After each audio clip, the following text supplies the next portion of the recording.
want you to look at that.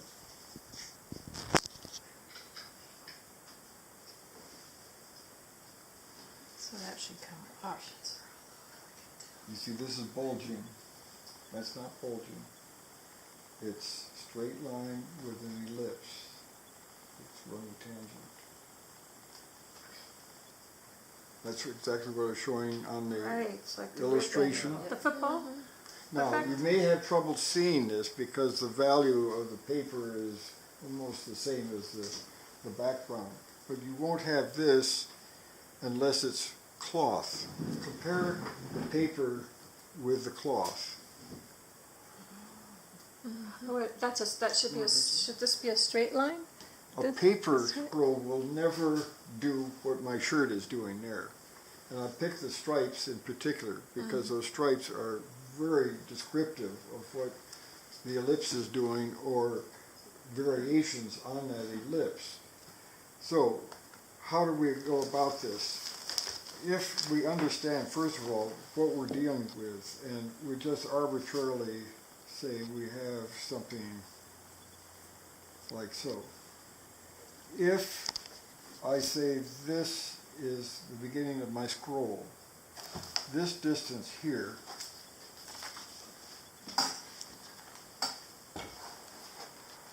will be the same as this distance here, and this will be parallel to this.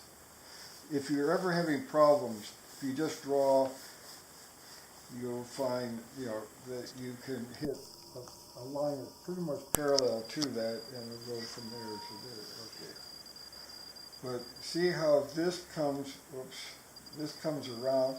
This has got to be tangent to that, and I'm going to make this a little bit darker because that's a real edge. You understand what I'm saying? Yeah.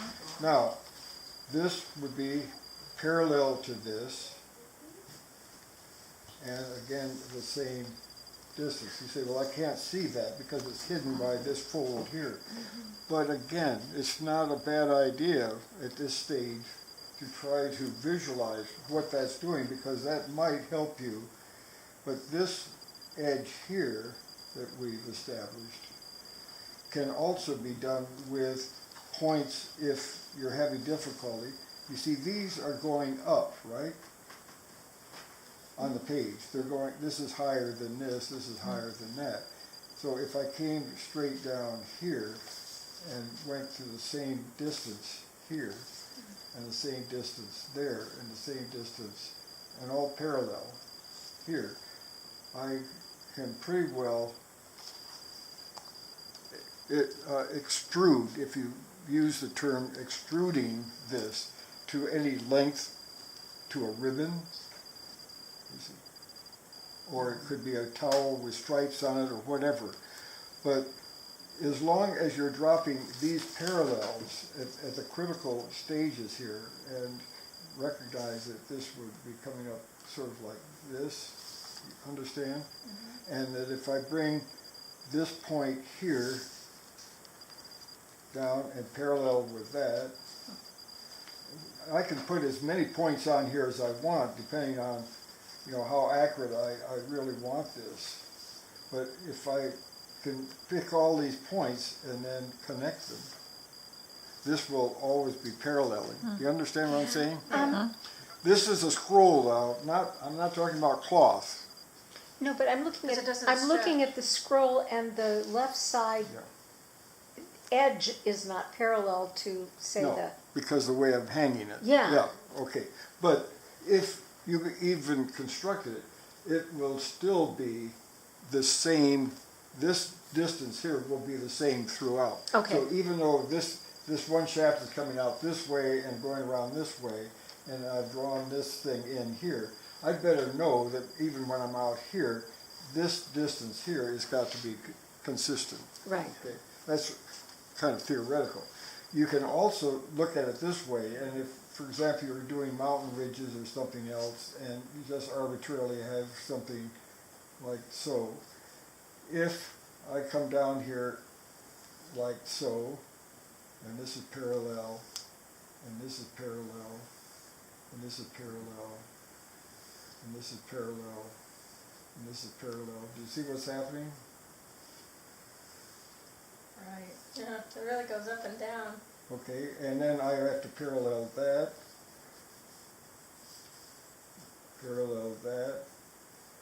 and you say, well, I can't see because this fold out is hiding all of this, but that helps me determine, you know, when I get back to this point here, where is it going? Down. It's going down, right? Okay. Down, down, over, up, across. You see what's happening? And I can very quickly begin to visualize very complex ridges and whatnot, even those that are hidden. I can no longer see what's happening in here. So if I'm, for example, shading this all in here, you don't have to see that, but if you haven't understood this, then when it comes out down here, it may not work properly. You see how everything is working? And then the real edge and the transitional surfaces. And then if you get into light and shade, but it has real sides. It's not a flimsy drawing, or you know, you could then round this off if you want into something like this. But for example, looking up at Haleakala, coming off that mountain would be very often a cloud cover. There's almost like a shelf that comes out. Well, if you understand this, regardless of what the puffs and whatnot, but it has an underside that I'm looking up to, and you say, well, why is that important? Well, I think we talked about this before compositionally. If I'm coming in toward the mountain and I have this perspective, all the lines are carrying me into the picture, this now pulls me back out. So this is in the foreground, and not just a little puffy cloud sitting back there flat. Because the clouds, like the drapery, everything has that dimension. And I can fit into this then whatever cloud feeling I want, but you will get very definitely the sense that maybe this is, you know, a shelf coming out. So everything, and if you look here right now, you can see the front edge and you can see the under surface. So all I'm suggesting here is, like with the scrolls, you can get in the most complex form, but it's still basically, if you don't understand this in terms of perspective, and we talked about the head last week, then you won't understand any of that, because that's when everything sort of just goes absolutely flat. So whether you're drawing mountain ridges or clouds or scrolls or anything else. Oh, and this, couldn't figure that out, but this would be from here, then you draw that line right there. Yeah, whatever these are here, see, all the way down are going to be pretty much parallel. But it would be this length down to here. That's right. And then you draw across. Yeah. And then, Assuming, you know, Yeah. that the scroll as it is there is all the same. yeah. Now, you get in a trickier situation when you're drawing cloth, because as you can see there, it really would bulge and do some of the things that we have happening here because of the nature of that material. And if you look at it, I think you can see that. I point out also in the handout that if you look at that shirt, you can literally follow around if again you're going with this stripe, and the stripe is doing something like so, and it goes then tangent. All of the stripes are going to have to in some way recognize that, but as you go up, you will notice, for example, like with an ellipse, the further down I go, the deeper, right? And the further up I go, the more shallow until it's on my eye level. And so all of those are pretty good clues also, whether I'm looking down at something or up at it. And you can, as we're doing here, more or less trace. You don't have to use every one of those lines, but you can pick the critical lines because they're describing, you know, whether the material is going this way or this way, or whatever. because we know that all those lines are parallel. And so if it's a parallel line, it's going, and it's doing this, and the other one is doing this, it's already describing a bulge here, or a very tight one, very tight one, very tight. And if these are converging, they're also going away from you. So, I mean, I put it there on purpose so that you can see where it goes from something really rounded to almost flattening out, and use that description. But taking just one part of that, coming down here and around, it's unlike the paper scroll, because I'm looking at the bottom of the shirt right now. You see it's actually curving. You won't have the paper do that. When the paper is turning, it's always pretty much a straight line from, and if you look at the top left, I mean, that thing is coming straight down, and then this is going, right? Always straight, and the other one's coming straight down. So whatever is happening in that element, just note the characteristics and the difference between working with cloth and working with paper.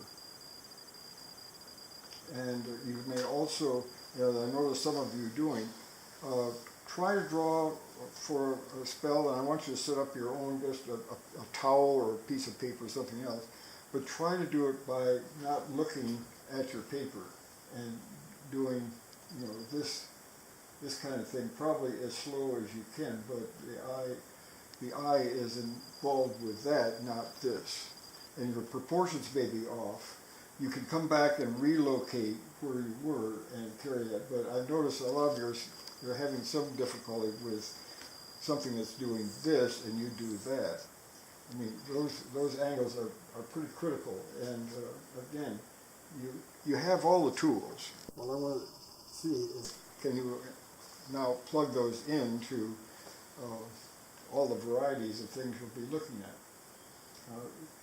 Can any of you spot anything from the elliptical and cylindrical problems in this paper? Mm-hmm. Yeah. Mm-hmm. You say, well, it's not a perfect circle. Okay, it's not a perfect circle. Maybe it's this, but if I understand this, and I'm going to make sure that I don't do this bulge here, that this is going to be a straight line, and the paper is going to come around like so and look like that. So like this should be straight across here, like that. They will never bulge in paper. In cloth, yes. So this is wrong. I don't see any part of this where this is curved, you see? So I'm trying to point this out as a major characteristic in the difference between paper and other material. So if I were doing that, this would be a perfectly straight line with an elliptical form coming in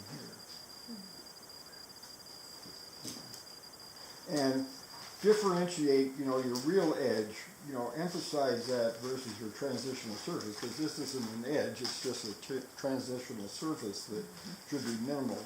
So, you know, this would be strong, this would start off strong and fade off.